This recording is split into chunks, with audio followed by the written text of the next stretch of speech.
Now, interesting stuff has happened in the last year.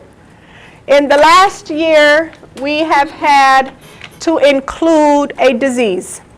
It has made our typical 9 airborne diseases, we have now had to put 10 on the board. This disease is really interesting because it's MERS,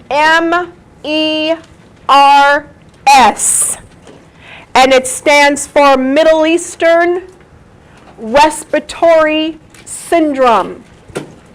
Middle Eastern Respiratory Syndrome, MERS.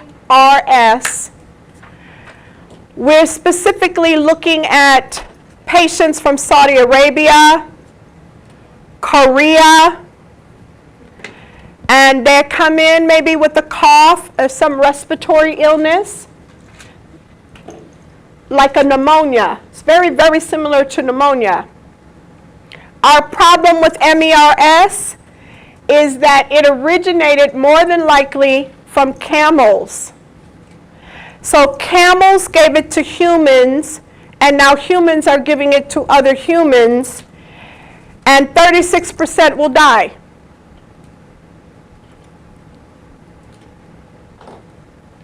So it is a regional infection, but as you know, if you're going to go work at the Cleveland Clinic, you are going to get all regions because people are flown here for the care. And so when we're looking at this MERS, you are focusing on where did the patient migrate from. Unfortunately for us, it's all 3 precautions. It's contact, it's droplet, and it's airborne. It's similar to RSV when we treat it with ribavirin. Remember how we said RSV can be all 3 once we treat it with ribavirin? So you have to remember that MERS is airborne. It is our now 10th airborne disease. Okay, but it is droplet as well as contact. So you're going to put a gown on, the equipment's dedicated, you got your N95 on. If they leave the room, they got a mask on. I mean, I could go on and on about all those precautions you got to walk in the room with. It's crazy. All right, now, so we're got our big girl panties on, our big boy drawers. We're moving on to bigger and better things. Here we go. This is a troublemaker right here. Airborne precautions is the hardest one for you to grasp the concepts. As I said when I went over the pink sheet, you have such bold print that you are responsible for knowing and understanding. So of course the bold print is if the patient's in airborne precautions, you better keep the door closed. If the patient is under airborne precautions, they need a negative pressure room. If the patient is under airborne precautions, they better have a private room. Unless you're talking RSV cohorts. If the patient is under airborne precautions, you need a 30-minute visitor limit for the patient because any other visitors that are in that room longer than 30 minutes is a problem. With airborne precautions, you have 4 names to this fitted mask. You have N95, you have HEPA, you have particulate, and you have respirator. Who gets to wear this? Only healthcare workers. Do visitors get it? Because they saw you in it, I want one. They do that all the time. You've seen them do that. Do the doctors wear it? Yes, but you might have to spank some of them. Some of them are hard-headed.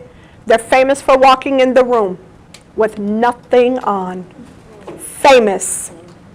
Okay, that's a little scary. But they, you know, they've been exposed to everything. They figure they're immune to everything. But they could take it to another patient.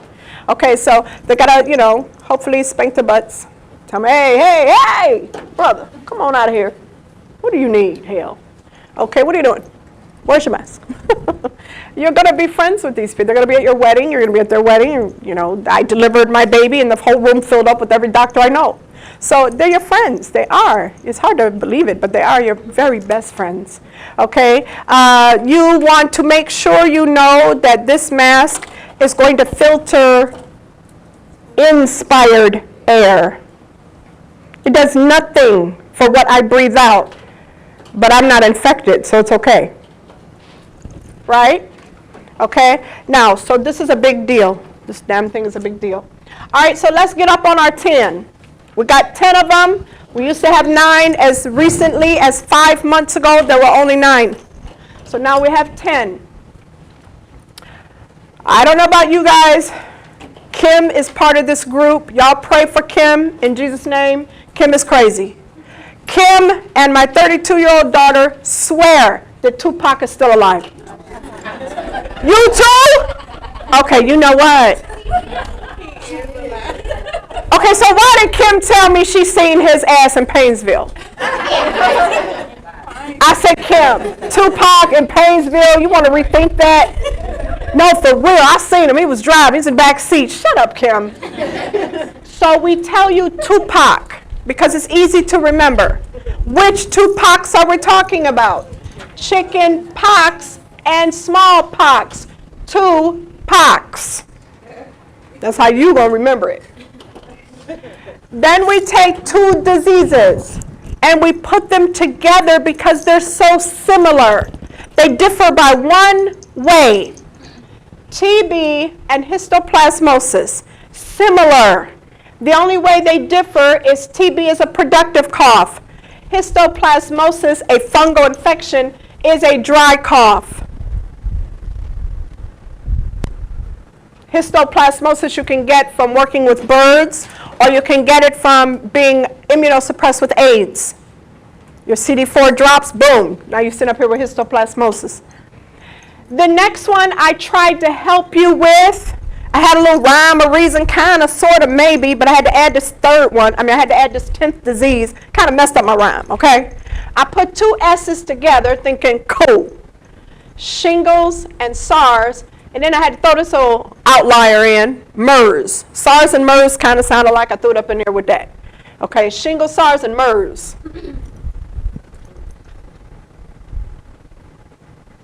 Now you better be careful. Because shingles has another name. What is the other name for shingles? Herpes zoster. Sometimes you'll see disseminated herpes zoster. It is always very important to know shingles. And let me just say about shingles real quick, so you write it in big capital letters everywhere you can. You do it in your little study group, because folks is real confused. I had another LPN on the clear side of the other side of town, had to teach somebody over at Metro, you can't catch shingles. You got to put it in capital letters. You cannot catch shingles. Hard concept for nurses and doctors. You cannot catch shingles. Ain't no way in hell you can catch shingles. So what do you catch when you're exposed to shingles? Chicken pox. You cannot catch shingles, but if you have never had the chicken pox, or if you have never had the vaccine, then you are at risk for getting chicken pox when you are exposed to shingles. So who's the best people to take care of shingles? Any and everybody that has a vaccine, which should be everybody, or anybody like myself who's had chicken pox. They're the best ones to take care of the patient. Who would you want to keep this patient away no matter what they've had in their history? Pregnant women. Pregnant nurses don't need to be nowhere near it. Now you know shingles is super duper duper super super duper duper, and then super on top of that painful.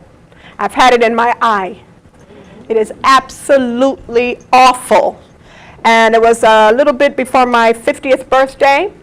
And so you know there is a vaccine. The CDC approved it years ago for 65. Now they brought the age down to 50, and I was just waiting to turn 50 to get my shit.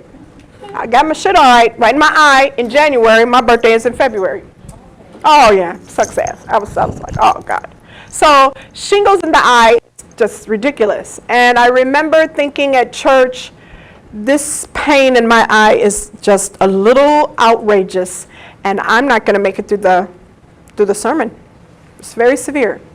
So typically when you have a patient with shingles, and you really got to know this, it is on one side of the body It starts off as vesicles, and then it becomes a sprayed red, horribly painful rash. You got the pictures up there. Ain't no excuse for you not to notice.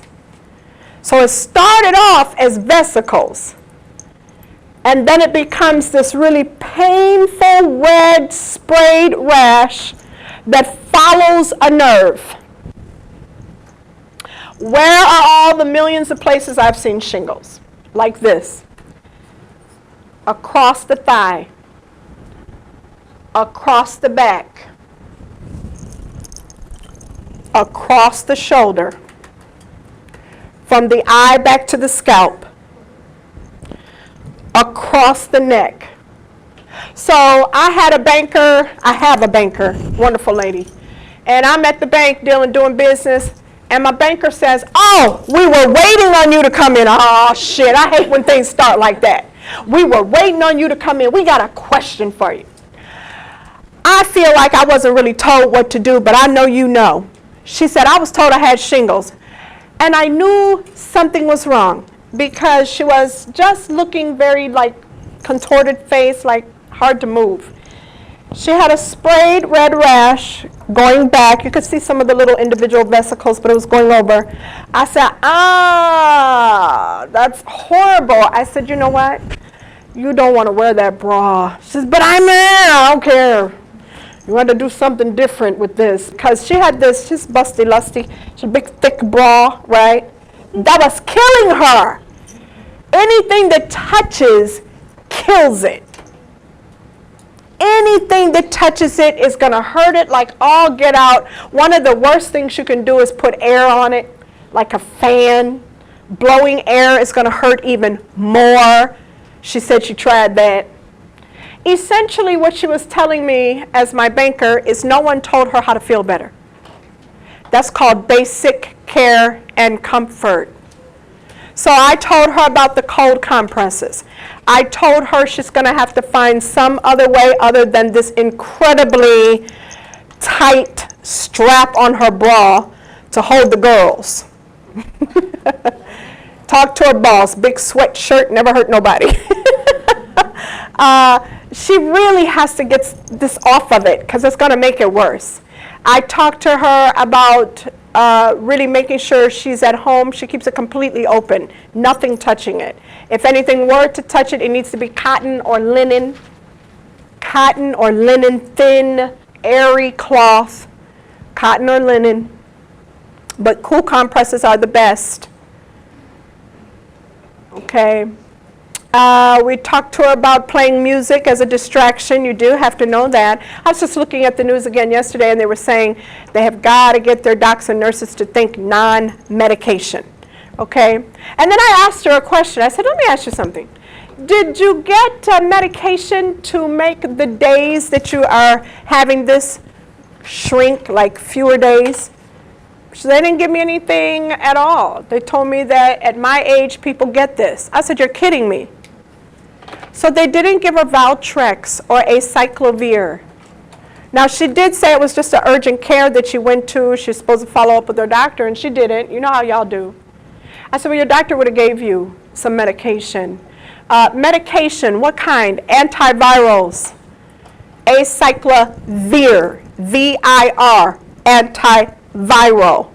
Valtrex is Valcyclovir, V-I-R, antivirals. So she was very happy. Of course, she got them prescribed that day because she called her doctor like she was supposed to. Shame on her because she hadn't did it. And, you know, literally 2 days later, she's a new woman. It works pretty fast to shorten the duration. But it would be nice if they had given it right away, because I know when I went for my eye, I got it that day, and literally by that night, it just wasn't hurting. It's really important that you know that. Now, vaccine. At 50, once at 50, you don't get it anymore, and it's CDC approved. But I got a question. How much does it cost? $400. Yep. Yep. Talk about prohibitive. $400 for that vaccine. And that's why all the little pharmaceuticals advertise it outside their little pharmacy, a little sign on it. Shingles vaccine is now here. And who's out there advertising? The football players on the television commercial? I forgot his name, fool. Okay. Yes, doctor? Just in addition to the distribution of the shingles along the nerve root. Mm-hmm. Follows a nerve. And that's why when they scratch or they out of those areas. It's going to spread it like crazy. So it needs to be. And with the nerve issue, remember it's neuro, so there's numbness, tingling, burning, as well as intense pain, because it's all a nerve. It's all involving the nerve. So with that being said, as Dr. Jones said, if it's following a nerve, then couldn't we use some neuro pain meds? What kind of neuro pain meds would we like? Gabapentin. They did give her, they gave her Elavil. So Elavil is good. And the other name for Elavil is what? Amitriptyline. Good. So Neurontin or gabapentin, amitriptyline or Elavil, but then that just takes away the pain. She still needs her antiviral to lessen the severity of the days, right? The duration, lessen the duration. And it works so well for the patient, so don't forget some of that. You might have to pull the tag of your resident and get that. Yeah, did anybody else have it? I'm asking. My daughter had it. How old is she? She was 13. Oh, no. She had shingles on her face. And didn't it go along a... Yes, it went straight across like this. Yeah. So, She was in tears. yeah, she was a cheerleader. She couldn't, they wouldn't let Oh. her. She was contagious. She was in pain. They never gave her anything for pain, though. I remember only an antibiotic. Like, she just... An antibiotic, I hope it's an antiviral. Well, Wow. antiviral, Yeah, yeah. but they didn't give her nothing for the pain. No. And did it take a while to figure it out? Yes, it took them... Because no kids really get this, right? Yeah. So a lot of times we're not thinking that with children, are we? We're thinking maybe she's getting acne, because it starts off like little bitty bumps. It took 4 doctor's appointments for me to tell them, like, something's wrong. Like, this is not going away. My daughter's skin doesn't look like this. Like, she's not... 4 doctor's 4 appointments. doctor's appointments. And finally, I seen a different doctor, and he walked right in the room, looked at her, looked the way it flowed, and said, that's shingles. It is really important that you know it follows a line. It's linear. The word is linear. Excellent. And a kid, I would have never thought that either. Me either. I said, shingles. I said, isn't she too young? You know, I mean, she's 20 now, but she has, like, she'll say, like, she feels stuff sometimes. Oh! Did you hear that? She said her daughter still feels stuff. Yes, you can. You can still, years later, feel some tingling in that area. Yeah, it's really a profound disease. Okay, guys, now the typical person at risk for shingles is elderly and immunosuppressed. Is she an asthmatic by any chance? Is your daughter an asthmatic? She is not. She is not. She's So, totally healthy. wow, no prednisone reasons or nothing. The people I had a boss and he had just gone through a divorce. Like it seemed like it followed Stress. I did do my defense of my dissertation that month. Yeah, and then a kid that we know, we don't know if the dad was slipping on steroids or not. And then who else we know? Oh, my brother-in-law, he'd been sick, and then he had Back here? ear pain. Yeah, the ear. Oh, Jesus. It's important that you do know that. I missed that point. Stress. Highly stressful situations. Really high stress. As you know, PhD, there's no greater stress, frankly. But so I had to go before this big crowd of freaking experts and defend why was I doing NCLEX. So like, what was it about the NCLEX that made it my PhD, huh? So yeah, it sucks. I remember throwing up that day. Yeah, yep, makes sense.